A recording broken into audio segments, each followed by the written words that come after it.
வணக்கம். திசைகளின் 5 மணி செய்திகள். பரிகத்தன் நேஷனலில் மாய்கா மாசிசா இணையக்கூடும். மாநாட்டில் கலந்து கொண்டது இளைஞர் பிரிவு. நாட்டின் சுதந்திரத்தை முன்னெடுத்த முக்கிய கட்சிகளான மாய்கா மற்றும் மாசிசா 68 ஆண்டுகால கூட்டணியுடன் ஒன்றிணைந்த பெரும் வரலாற்றை கொண்டிருந்த நிலையில் அவ்விரு கட்சிகளும் முன்னாள் பிரதமர் தான்ஸ்ரீ முய்தீன் யாசின் தலைமையிலான பரிகத்தன் நேஷனலில் இணையலாம் என்று ஆருடங்கள் கிட்டத்தட்ட உறுதியாகி வருகின்றன. தான்ஸ்ரீ முய்தீன் யாசின் தலைவராக கொண்டுள்ள பெர்சத்து கட்சியின் இளைஞர் பிரிவு மாநாட்டில் மாய்கா இளைஞர் பிரிவு கலந்து கொண்டது இந்த ஆருடத்தை உறுதிப்படுத்துவதாக உள்ளது. இன்று நடைபெற்ற பெர்சத்து கட்சியின் இளைஞர் பிரிவு மாநாட்டில் மாய்கா தேசிய இளைஞர் பிரிவின் துணைத் தலைவர் கே. கேசவன் கலந்து கொண்டது மூலம் பரிகத்தன் நேஷனலுடன் இணைப்பும் பிணைப்பும் ஏற்பட தொடங்கியிருப்பதாக நம்பப்படுகிறது. பெர்சத்து கட்சி விடுத்த அழைப்பை ஏற்று அவர்களின் மாநாட்டில் தாம் கலந்து கொண்டதாக கேசவன் தெரிவித்துள்ளார். பரிகத்தன் நேஷனலில் மாய்கா இணைவது குறித்து பரிசீலிக்கப்பட்டு வருகிறதா என்று கேட்டபோது அது கட்சியின் தலைவரை பொறுத்தது என்று கேசவன் பதிலளித்தார். அவர்கள் முதல் முறையாக எங்களுக்கு அழைப்பு விடுத்துள்ளனர். அந்த அழைப்பை ஏற்று நாங்கள் மாநாட்டிற்கு வந்திருக்கிறோம் என்று கேசவன் தெரிவித்தார். மாய்காவிற்கு பெர்சத்து கட்சி அழைப்பு விடுத்திருப்பதை கட்சியின் தேசிய துணைத் தலைவர் டத்தோஸ்ரீ எம். சரவணன் உறுதிப்படுத்தினார். அவர்கள் விடுத்த அழைப்பின் காரணமாக எங்களின் பிரதிநிதி கேசவன் பெர்சத்து மாநாட்டில் கலந்து கொண்டுள்ளார் என்று டத்தோஸ்ரீ சரவணன் குறிப்பிட்டார். பாரிசான் நேஷனல் உச்சமன்ற கூட்டத்தில் தனது உள்ளக்கிடங்கை வெளிப்படுத்துவதிலும் கருத்துக்களை சொல்வதிலும் மாய்கா மூடு மந்திரமாக இருந்துவிடக்கூடாது என்று அந்த கூட்டணியின் துணைத் தலைவர் டத்தோஸ்ரீ முகமது அசான் இன்று அறிவுறுத்தினார். தனது கருத்தை துணிந்து சொல்வதால் தவறாக புரிந்து கொள்ளப்படும் என்ற அச்சத்தின் காரணமாக பாரிசான் நேஷனல் உச்சமன்ற கூட்டத்திற்கு வெளியே அறிக்கைகளை வெளியிடும் குறுக்கு வழியை மாய்கா தலைமைத்துவம் கையில் எடுக்கக்கூடாது என்று முகமது அசான் வலியுறுத்தினார். உங்களுக்கு ஒரு கருத்து இருந்தால் அதை சொல்லுங்கள். ஆனால் உங்கள் உணர்வுகளை கூட்டத்தில் வெளிப்படுத்தாமல் உங்களின் உள்ள கிடங்கிலேயே மறைத்து வைக்காதீர்கள். பாரிசான் நேஷனல் கூட்டத்தில் எதனையும் மறைக்காமல் சொல்லுங்கள். வெளியே பேசுவது பாரிசான் நேஷனலின் தோழமை கட்சி என்ற முறையில் மாய்காவுக்கு நல்லது அல்ல என்று சிரம்பானில் இன்று செய்தியாளர்களிடம் பேசுகையில் அம்னோ துணைத் தலைவருமான முகமது அசான் இதனை தெரிவித்தார். பாரிசான் நேஷனல் உச்சமன்ற கூட்டத்தில் சொல்ல வேண்டிய கருத்துக்களை வெளியே கூறுவதால் உறுப்பு கட்சிகளுக்கு இடையே கட்டிக்காக்கப்பட்டு வரும் புரிந்துணர்வு மற்றும் நல்லிணக்கம் பாதிக்கலாம் என்று அவர் அறிவுறுத்தினார்.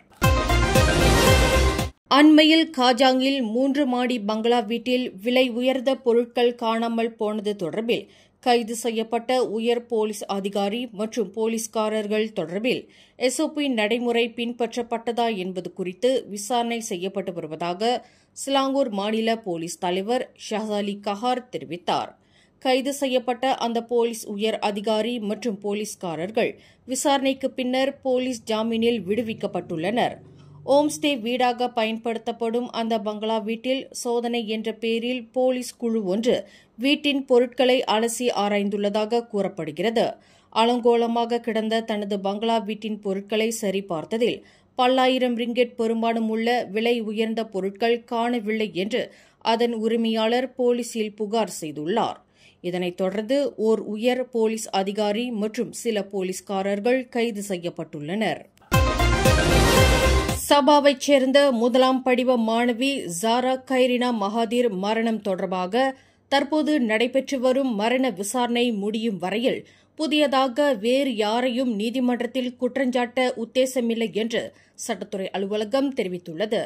அந்த மாணவியின் மரணம் தொடர்பில் பகடிவதையில் ஈடுபட்டதாக இதுவரை 5 மாணவிகள் மட்டுமே குற்றஞ்சாட்டப்பட்டுள்ளனர் என்று சட்டத்துறை தலைவர் முகமது டுசுகி மொக்தார் தெரிவித்தார்.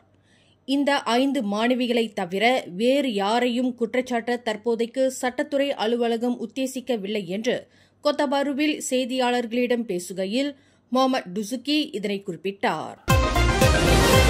கடந்த வியாழக்கிழமை போர்டிக்சன் தஞ்சோங்காகாஸ் சுங்கைலிங்கி சாலை மேம்பாலத்தில் கார் ஒன்று ஆற்றில் விழுந்து மரணமடைந்த 2 சிறார்களின் உடல் நல்லடக்கம் செய்யப்படுவதற்கு முன்பு அந்த உடன்பிறப்புகளின் மதம் குறித்து தற்போது ஆராயப்பட்டு வருவதாக நெகிரி சம்பிலான் இஸ்லாமிய சமய இலாகா தெரிவித்துள்ளது.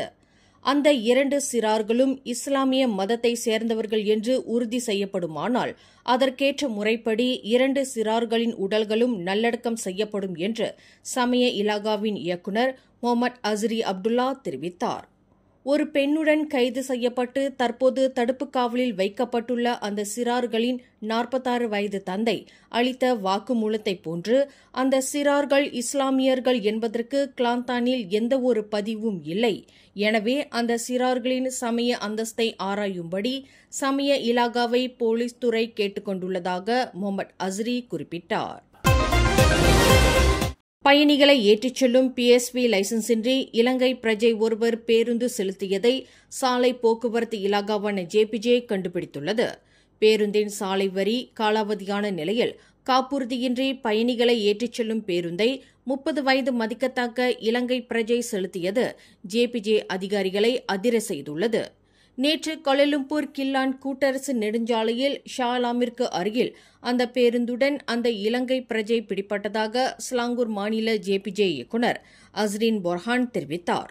தனது முதலாளியின் உத்தரவின் பேரில் தொழிற்சாலை ஊழியர்களை ஏற்றிச் செல்லும் பேருந்தை கடந்த 6 மாத காலமாக செலுத்தி வருவதாக அந்த இலங்கை பிரஜை காரணம் கூறியிருப்பதாக அஸ்ரின் பொர்ஹான் குறிப்பிட்டார். போக்குவரத்து நிறுவனம் ஒன்றின் கீழ் பதிவு செய்யப்பட்ட அந்த பேருந்து பறிமுதல் செய்யப்பட்ட வேளையில் அந்த இலங்கை பிரஜையும் கைது செய்யப்பட்டதாக அவர் மேலும் கூறினார்.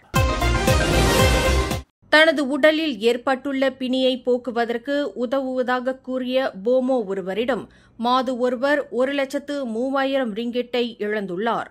கடந்த செப்டம்பர் 1 தேதி சமூக ஊடகத்தில் அறிமுகமான அந்த போமோ செய்வினையால் பாதிக்கப்பட்ட அந்த மாதுவின் பிரச்சினைக்கு மாந்திரிக முறையில் தீர்வு காண முடியும் என்று கூறி மோசடி செய்துள்ளார்.